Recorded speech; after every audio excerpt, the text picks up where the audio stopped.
está en línea para conversar con nosotros el doctor Pablo Canciani, porque, bueno, por esto el doctor es un batallador, un investigador principal y batallador sobre los cambios climáticos. Tuvimos la cumbre en Glasgow, entre otros temas. Doctor, ¿cómo está usted? Buen día. Buen día, ¿cómo les va?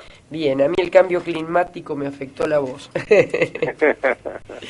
Bueno, lo primero que le quiero pedir es una síntesis sobre lo actuado en la COP26.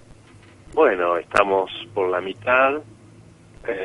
Por suerte este año Estados Unidos está tratando de liderar la búsqueda de un acuerdo que no se pudo hacer anteriormente durante la gestión Trump, porque no participaba, frenaba, trababa, y bueno, Boris era muy bueno, Boris Johnson se está moviendo, aunque algunos, como siempre, como es un personaje, no están de acuerdo con todo lo que dice, y bueno, Alemania está tratando de moverse también, y la nota la dieron Rusia y China, que no mandaron delegación de alto nivel, como señalando su desinterés en el tema. Ajá. Uh-huh. Todo siempre tiende a evitar el recalentamiento de la Tierra, que tantas veces usted nos contó ya, y anteriormente ya su papá nos hablaba de esto, ¿no? Cuando parecía ciencia ficción. El peligro latente cada vez está más cercano. Sí, totalmente. El sexto informe del IPCC, que salió hace unos meses, volvió a insistir con lo que se viene diciendo desde del cuarto informe que salió en 2007 y que es el que ganó el Premio Nobel de la Paz. Y básicamente que tenemos hasta el 2030 para actuar, claro, tomar decisiones y empezar a implementarlas. O sea, son decisiones que son de mediano y largo plazo, que van a implicar un cambio bastante importante en la forma en que vivimos, en la forma en que producimos, en la forma en que consumimos. Claro. Y lamentablemente se perdió un tiempo precioso, primero ignorando el tema desde los 90 hasta el 2007, y después utilizando en algunos sectores, como el sector petrolero, la metodología que se utilizó de publicidad de la confusión con el tema del tabaco y el cáncer en los años 60, o sea, se hizo exactamente la misma estrategia, y presionando a los gobiernos. Entonces, hay un enorme atraso que implica que la decisión que hay que tomar ahora son más drásticas. Doctor, leí por allí que si bien algunos firmantes se comprometen, por ejemplo, a acabar con el uso del carbón, por otro lado siguen produciendo petróleo y gas y añadiendo barriles a su producción. Sí, así es, tal cual, cierto. Ese es un problema, porque no es que dejan combustibles fósiles, pasan de uno que tiene una serie de problemas graves, no solamente de emisión de dióxido de carbono, sino de emisión de partículas y demás, como es el carbón, y con algunos temas ambientales de la minería, a seguir con el petróleo y el gas. Y realmente retrasar un poquito las cosas, nada más, no es buscar una solución. Ajá. ¿Y esto fue planteado o es planteado en el seno de la cumbre? Como para que tenga, digamos, los acuerdos tengan cierto rigor. Bueno, el problema básico del Acuerdo de París, que como siempre dijimos es necesario pero no es suficiente, es que por el problema del Congreso de Estados Unidos y algunos otros países más, como Australia, no se pudieron poner metas de cumplimiento obligatorio. Se pusieron metas que informan los países de cumplimiento parcial, o sea, el país puede cumplirlas o no, a pesar de que las enuncie. Y en un trabajo que ya hicimos hace 2 años, se demostraba que las metas de la gran mayoría de los países, salvo Alemania y no me acuerdo si era Inglaterra, Reino Unido, todas apuntaban a un calentamiento superior a los 2,5 grados. Claro. Doctor, he leído también que, bueno, se está trabajando sobre algo que me llamó la atención, que ahora, por supuesto, con mis papeles he perdido, para realizar una sigla corta, para realizar acá en Argentina Sí. Gret, o me ayuda usted porque lo perdí el material. Acá lo encontré. El ACRE, ese es. El proyecto ACRE. Sí. Exacto. En realidad es el proyecto ACRE Argentina, que es el capítulo o la filial argentina de un programa internacional que tiene más de 10 años, que tiene el respaldo de la Organización Meteorológica Mundial, de la Comisión Oceanográfica Internacional y de la Organización Internacional para el Rescate de Datos Ambientales, y también de la Alianza de Ciencia Ciudadana Mundial, que es recuperar de los archivos o de donde estén un montón de datos meteorológicos que serían muy valiosísimos, tanto en tierra como en buques, para ampliar las bases de datos y extenderlas para atrás. Y cuando hablamos de extender para atrás estamos hablando por lo menos hasta 1850, y si es más atrás mejor. Entonces, nosotros nos llevó bastante tiempo armar el proyecto en Argentina, sobre todo para tener una plataforma para hacer esto a nivel de interacción con la ciudadanía, porque es la única manera realmente de cumplir dos metas. Una, ubicar en el país todas las potenciales fuentes de datos que están en manos del Estado Nacional, estados provinciales, municipios y particulares o empresas. Y la otra es que es tan brutal la cantidad de datos que uno va encontrando en todos los países, que eso un grupo de investigadores y técnicos no lo puede hacer. O sea, no da abasto el tiempo y no da abasto los costos para dedicarse a eso. Entonces, desde hace unos años, que justamente para este tipo de situaciones se ha recurrido a desarrollar lo que se llama ciencia ciudadana. Claro, eso he visto también, el apoyo de la ciudadanía, ¿no? Con datos y demás. Exactamente, la ciudadanía, que por un lado, los que puedan, busquen en centros de documentación públicos y privados, datos o documentos con datos. Nosotros le explicaríamos cómo proceder a la toma de imágenes de donde están esos datos para que nos hagan llegar las imágenes y la confirmación de la fuente. Esa es una actividad.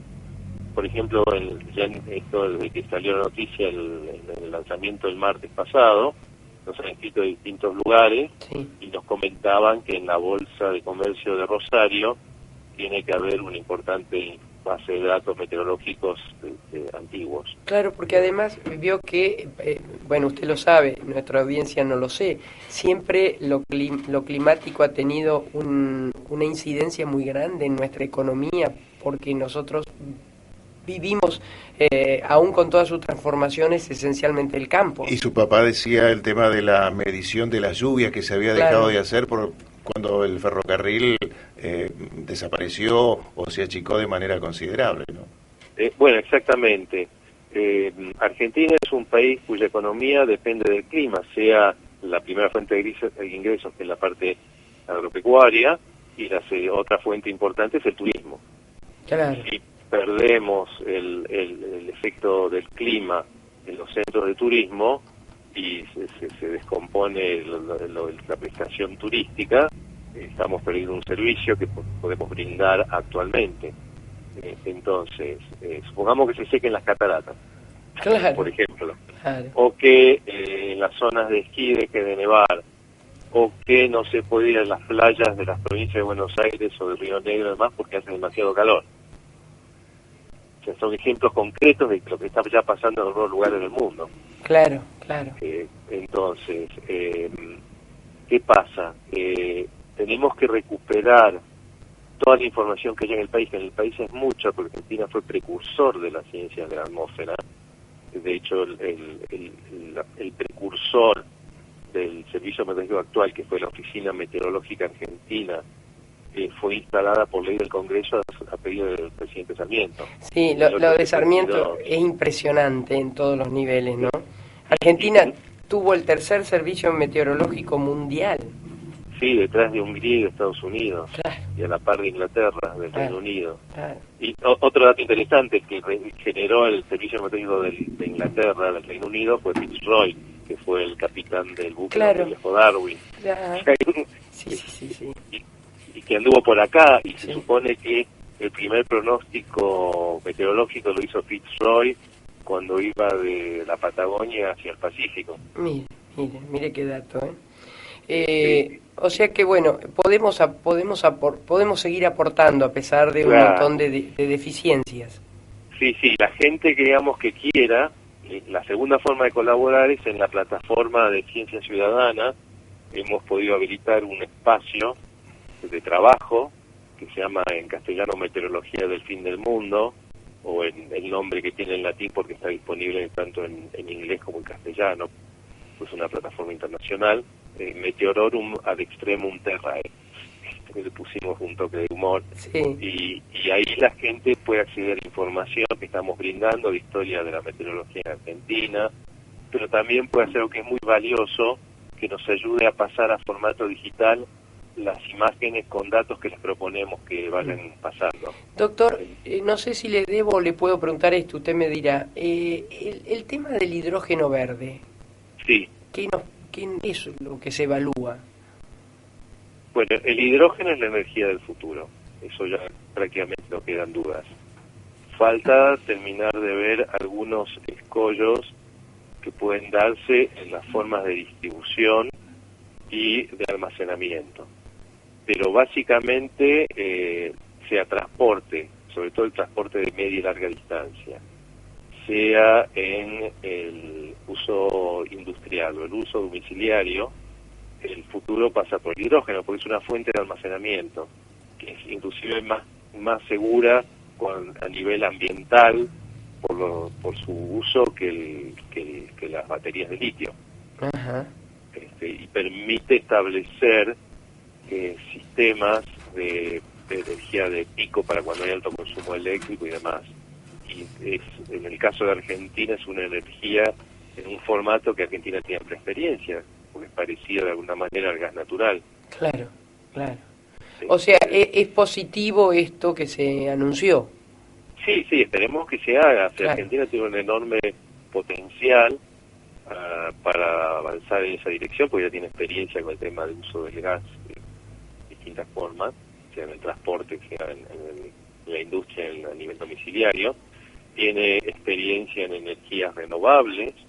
De hecho, hace más de 10 años que opera en un colegio de la Patagonia un sistema de generador eólico y conversión de agua a hidrógeno para la calefacción de la cocina en un colegio en medio de la estepa, hecho por la Universidad Católica Argentina. Doctor, ¿se partiría de la energía eólica para llegar luego al hidrógeno o son compartimientos estancos? No, el problema que tienen casi todas las energías renovables, sea viento, sea sol, sea olas, es que no son regulares. Claro. El sol es durante el día nada más, y varía durante el día. El viento puede haber o no haber. Las olas generalmente están, pero varían en tamaño, en intensidad, etcétera. Entonces, para poder usar eso bien, hay que convertir esa energía, o sea, directamente en electricidad, como se hace con la generación eólica actual, o encontrar cómo almacenarla. Claro. El método tradicional de almacenamiento sería con las baterías, en particular baterías de litio. Que también Pero, claro. Dígame, pero... No, digo, que también tenemos. Claro, pero el problema del litio es que hay muchas complicaciones con la disposición de las baterías. Claro. O sea, la minería del litio se produce con agua en zonas áridas. En las salinas, por ejemplo, de la cordillera, en el altiplano, donde no hay agua o hay muy poca agua. Entonces ahí se genera una competencia entre la producción del litio y el ambiente. Después, las baterías de litio en sí, una vez que se terminan de usar, no son totalmente reciclables, porque el óxido de litio que se utiliza es totalmente contaminante.